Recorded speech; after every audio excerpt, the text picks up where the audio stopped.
बिस्मिल्लाहिर्रहमानिर्रहीम। नाज़रीन, मैं हूं आपका मेज़बान अरसलान तैमूरी क्रैमवर्ड इन्फो से। नाज़रीन, आजकल लाहौर के अंदर आप देख रहे हैं कि दो सहाफ़ती इदारों के अंदर एक जंग चल रही है।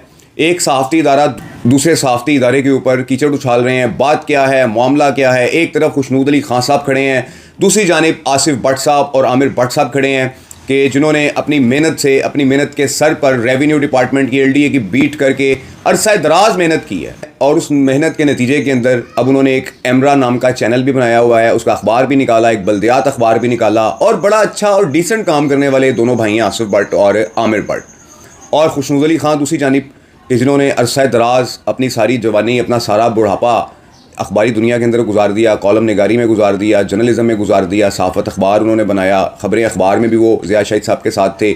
और बाद अज़ां सहाफ़त, चूँकि उनके नाम पे डिक्लेरेशन थी इस्लामाबाद में, एक रिटायर्ड IG हैं, उनके घर का एड्रेस था, उस एड्रेस के ऊपर ये सहाफ़त जो है वो फर्स्ट टाइम रजिस्टर्ड हुआ था, इसकी डिक्लेरेशन हुई थी। तो इन्होंने अपनी ज़िंदगियाँ जो हैं वो सहाफ़त के अंदर गुजार दी हैं। अब आकर ऐसे मौके के ऊपर इन दो इदारों में, इन दो पार्टियों के अंदर एक बदमज़गी पैदा हो गई है। और आज मैं आपको बताऊंगा कि ये बदमज़गी किसकी वजह से पैदा हुई है कि जहां पर दो सहाफ़ती बड़े इदारे आपस में एक दूसरे के साथ उलझ पड़े हैं। एक साहब हैं अशरफ नंबरदार साहब। ये अशरफ नंबरदार साहब ने सेंट्रल गवर्नमेंट की जगह जो हरबंसपुरी के अंदर आती है, कि जो किसी ज़माने में पंजाब गवर्नमेंट ने रिक्वायर्ड की थी और उसकी रजिस्ट्रियाँ और इंतकालात भी हुए थे, बाद अज़ां दोबारा ये जगह सेंट्रल गवर्नमेंट ने पंजाब गवर्नमेंट से वापस ले ली थी और इसके ऊपर हुई तमाम रजिस्ट्रियाँ और इंतकाल खारिज कर दिए गए थे। और नाज़रीन, इस जगह पर अशरफ नंबरदार साहब ने करोड़ों रुपए की जगह जो है वो सेल की, फ़रोख्त की। अब इन अशरफ नंबरदार साहब की जो 4 बेटियां हैं, उनके आगे 4 दामाद हैं, और इन 4 दामादों में एक दामाद SHO civil line Nadeem Kamboh भी है, जो पहले SHO हरबंसपुरा लगे हुए थे। नाज़रीन, इस इलाके के अंदर, हरबंसपुरा के इलाके के अंदर एक प्रॉपर्टी है कि जिसकी रजिस्ट्री आमिर भट्ट वगैरह के नाम पर है बाकायदा तौर पर, और उस रजिस्ट्री को तोड़वाने के लिए मुख्तार ख़ास के ज़रिए और दूसरे कानूनी दाव पेच के ज़रिए बड़ी कोशिश की जाती रही कई साल। लेकिन नाज़रीन, वो रजिस्ट्री अपनी जगह पर कायम दायम रही क्योंकि वो जेन्युइन हुई है। सेक्रेटरी लोकल गवर्नमेंट का भी फैसला आ गया, डिप्टी कमिश्नर साहब ने भी हाई कोर्ट में इस सारे मामले के अंदर जवाब जमा करवाया, और फिर डिप्टी कमिश्नर साहब की इंस्ट्रक्शंस के ऊपर असिस्टेंट कमिश्नर ने और साथ पीरा फोर्सेस ने इस गैर कानूनी प्लाजे को, कि जिस पर ये कब्जा करके बैठे हुए थे कंबो बरादरान, कि जिनमें अतीक कंबो, जावेद उर्फ जुल्फ़कार कंबो, इन तमाम अफराद ने वहाँ पर नाज़रीन कब्जा किया हुआ था। अब जब पीरा फोर्स वहाँ पर इस गैर कानूनी प्लाजा को गिराने के लिए पहुँची, कि जिसकी मलकियत आमिर भट्ट और आसिफ भट्ट वगैरह के नाम पर है, तो इस पार्टी ने पीरा फोर्स पर हमला कर दिया। और नाज़रीन, ज़राए बता रहे हैं कि SHO सिविल लाइन मुबैना तौर पर अपने इलाके से निकल कर नदीम कंबो हरबंसपुरा के इलाका में आए और पीरा फोर्स से मज़ामत की। वहाँ पर फायरिंग हुई और उस फायरिंग के नतीजे के अंदर पीरा फोर्स के जो एहलकार हैं वो महफूज रहे, अपनी जानें बचाने में कामयाब हो गए। और उसके बाद दरख्वास्त दी गई इन पर दहशत गर्दी की FIR के लिए, जो मेरे पास आप स्क्रीन पर लगी देख रहे हैं। लेकिन नाज़रीन, चूँकि SHO नदीम कंबो एक तगड़ा SHO है, आला अफसरान भी इसके ऊपर जो है वो हाथ रखते हैं, इस नदीम कंबो को इस FIR में से निकाल दिया गया। मैंने नदीम कंबो साहब का मौक़िफ़ लेने की बहुत कोशिश की, उन्हें वॉइस नोट भी छोड़े, उन्हें कॉल्स भी की, लेकिन उन्होंने मेरी कॉल अटेंड ना की।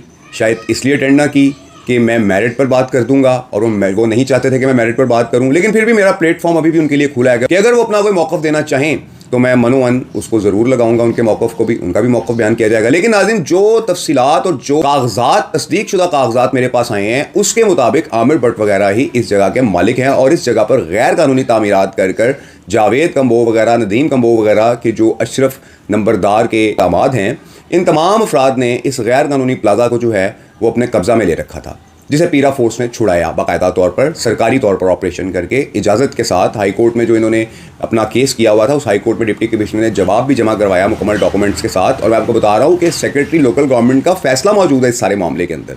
लेकिन उसके बावजूद वहाँ पर मज़ामत की गई, और जब मज़ामत से बात ना बनी तो आमिर भट्ट और आसिफ भट्ट को एक रिपोर्टर के ज़रिए, कि जो नदीम कंबो का बड़ा दोस्त है, बड़ा यार गार है, चूँकि सिविल लाइन डिवीजन्स में नाज़रीन होटल्स की बड़ी तादाद है और कुबा खाने जो हैं वो बहुत ज़्यादा चलते हैं, और बहुत सारे हमारे, माज़रत के साथ मुझे कहना पड़ रहा है, शर्मिंदगी के साथ मुझे कहना पड़ रहा है कि हमारी सहाफ़ी बरादरी के बहुत सारे लोग इन होटल से इस्तिफ़ादा हासिल करते हैं। और इनसे इस्तिफ़ादा हासिल करने का तरीक़ाकार क्या है कि मुतलका SHO के साथ हेलो हाई रखी जाए। अब इन मुतलका SHO साहब का उस रिपोर्टर के साथ क्या मामला था, कैसे था, उस अखबार के अंदर, सहाफ़त अखबार के अंदर बड़ी खबर लगनी शुरू हो गई आसिफ भट्ट और आमिर भट्ट के ख़िलाफ़ कि ये जो है वो बड़े कब्ज़ा ग्रुप माफिया हैं, बड़ा ये गैंग है। और आमिर भट्ट की एक गिरफ़्तार शुदा तस्वीर भी उसके ऊपर लगाई गई। नाज़रीन, आमिर भट्ट की जो गिरफ़्तार शुदा तस्वीर है, इस पर मैंने तस्दीक की। जब इस सारे मामला की री इंक्वायरी हुई, क्योंकि एंटी करप्शन के मुकदमे में इखराज रिपोर्ट नहीं बनती है, इसकी री इंक्वायरी होती है, उसके बाद जो है वो रिपोर्ट बनती है। तो नाज़रीन, ये इस तस्वीर का सिलसिला है कि जो ये तस्वीर एंटी करप्शन के अंदर लगाई गई। नाज़रीन, बात ये है, इस वीलॉग करने का मकसद ये है, किसी एक पार्टी की साइड लेना इस वीलॉग का मकसद नहीं है। इस वीलॉग का मकसद आपको ये बताना है कि एक SHO की वजह से दो सहाफ़ती इदारे आपस में एक दूसरे के दर पे हो गए हुए हैं, एक दूसरे की जान के दुश्मन हो चुके हुए हैं, एक दूसरे को अखबार के अंदर एक दूसरे के मामलात लगाकर गंदा करते हैं, और दोनों बड़े मेहनती हैं। खुशनूद अली खान साहब ने बड़ी मेहनत की हुई है, और आसिफ भट्ट और आमिर भट्ट। गुज़िश्ता 20 साल पहले जब मेरा कैरियर स्टार्ट हुआ था, उस वक्त आसिफ भट्ट जो है वो मुख्तलिफ अखबारात में एज ए रिपोर्टर LDA की बीट करते थे, अपने फ़राइज़ सर अंजाम दे रहे थे, और साथ आमिर भट्ट भी उस वक्त ये काम कर रहे थे। तो ये बड़े पुराने सहाफ़ी हैं। 20 साल मेहनत के बाद आज वो इस मकाम पर पहुँचे हैं कि उन्होंने कुछ प्रॉपर्टीज़ ख़रीदी हैं। लेकिन सहाफ़ियों की प्रॉपर्टीज़, सहाफ़ियों का पैसा लोगों को चुभता है, खनकता है। ये नहीं देखते हैं कि एंटी करप्शन के जो एहलकार हैं उन्होंने पैसे कहाँ से कमाए हैं, पुलिस डिपार्टमेंट के जो SHOs हैं उन्होंने प्लाजे कैसे बनाए हैं, इस चीज़ को नहीं देखा जाता। लेकिन सहाफ़ियों की प्रॉपर्टीज़ पर बड़ी ख़ास नज़र रखी जाती है कि भाई इससे ये पैसे कहाँ से कमा लिए हैं। तो नाज़रीन, यही कुछ हो रहा है आमिर भट्ट और आसिफ भट्ट के साथ कि जब एक इंसान ऊंचाई पर जाता है और अपनी मेहनत से अपने सर पर वहाँ तक पहुँचता है, तो इस किस्म के लोग उन्हें ब्लैकमेल करते हैं और उन्हें कहते हैं कि 50 लाख रुपया दे दो वरना तुम्हारा खाना ख़राब कर देंगे। नाज़रीन, वो खुद सहाफ़ी हैं, वो खुद जर्नलिस्ट हैं, वो खुद रिपोर्टर्स हैं, वो कैसे ब्लैकमेल हो सकते हैं? वो तो ब्लैकमेल करने वाले बंदे को वैसे ही वहाँ पहुँचाएंगे कि जहाँ से वो आया है।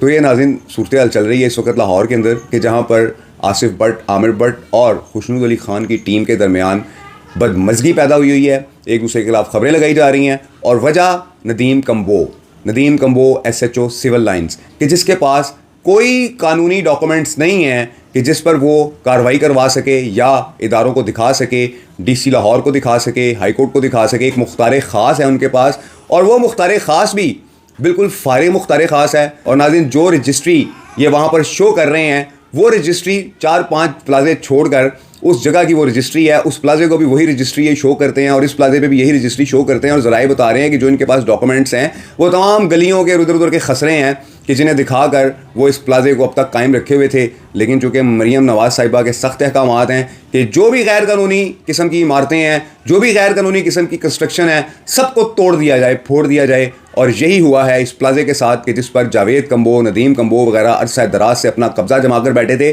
जबकि उसकी ज़मीन आमिर भट्ट और आसिफ भट्ट वगैरह के नाम पर थी। बाकायदा रजिस्ट्री है, सेक्रेटरी लोकल गवर्नमेंट का फैसला है, और बहुत सारे डॉक्यूमेंट्स और बहुत सारे सबूत उनके पास मौजूद हैं कि जब कानूनी तौर पर दाल नहीं गली तो वहाँ पर फिर जाकर पीरा फोर्स पर हमला किया गया, बदमाशी की गई, फायरिंग की गई, और उसका मुकदमा भी दर्ज हुआ। लेकिन इंतहाई अफसोस के साथ कहना पड़ रहा है कि DIG ऑपरेशन लाहौर फैसल कामरान साहब हमारे बड़े भाई हैं, और हमें अपने बड़े भाई के नक्शे कदम पर चलते हैं, हम उन्हें देखते हैं, उनके फैसलों को देखते हैं। ताहाल नदीम कम्बो के ख़िलाफ़ इस सारे इंसिडेंट के बावजूद कोई कार्रवाई अमल में नहीं लाई जा सकी। तो मैं रिक्वेस्ट करूंगा फैसल कामरान साहब से कि मेरिट का ख्याल रखा जाए। इस किस्म के जो SHOs हैं कि जो कब्ज़ा ग्रुप के मामलात में मुलवस हैं, इनका रिकॉर्ड चेक किया जाए। नदीम कम्बो पर पहले भी कई मुकदमात दर्ज हो चुके हैं, पहले भी वो फ़रार रह चुके हैं, बड़ा कुछ हो चुका हुआ है कि नदीम कम्बो साहब की फ़ाइल देखी जाए। लेकिन नाज़रीन, यहाँ पर नदीम कम्बो साहब ने आमिर भट्ट और आसिफ भट्ट के साथ ज़्यादती की है, उनके खिलाफ झूठी खबरें चलवाई हैं अखबारात में, जिस पर सहाफ़त का डिक्लेरेशन इस्लामाबाद का और लाहौर का DGPR में दरख्वास्त देने के बाद कैंसिल हो गया है। इस किस्म की खबरें मार्केट के अंदर गूंज रही हैं। तो नाज़रीन, मेरी दुआ है कि ये दोनों सहाफ़ती इदारे एक दूसरे के साथ जुड़ें, एक दूसरे के साथ दोस्ती करें, और इनमें जो खलल पैदा करने वाले SHO हैं कि जिन्होंने गलत फहमी की बुनियाद पर इन दो इदारों को लड़वा दिया है, ये मिल के उनके खिलाफ कार्रवाई करें। इस व्लॉग के साथ इजाज़त दीजिए। अल्लाह हाफ़िज़।